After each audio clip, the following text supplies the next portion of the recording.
So, in case you're having some trouble with the virtual astronomy exercise, I wanted to make this video to show you how you could go about completing it. So I'm going to assume that you've already installed the virtual astronomy software and that you opened it up.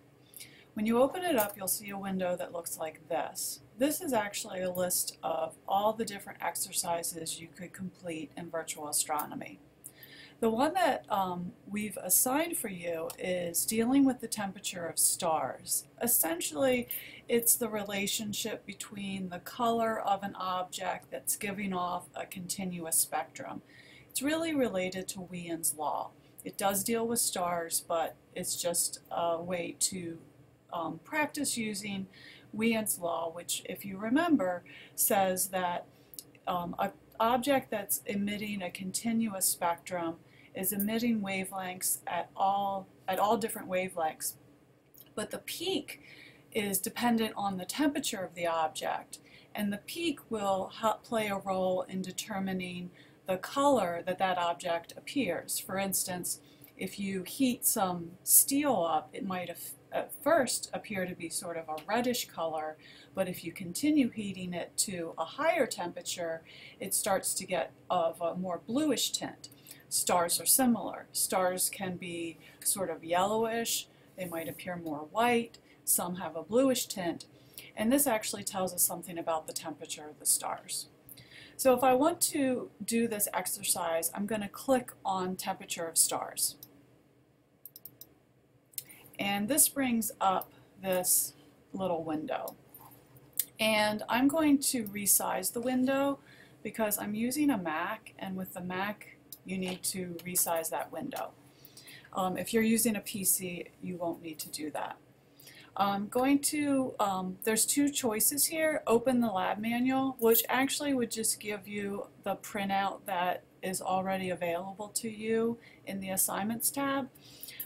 But if I want to actually do the lab, I want to press here with Start Lab.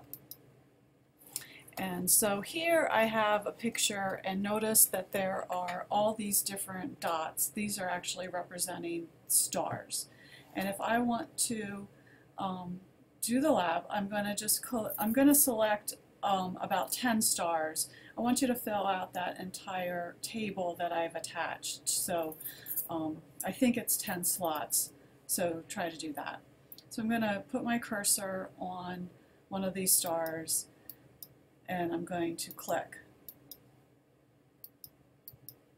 And this curve is going to come up. This is the radiation curve or the black body curve for this particular star.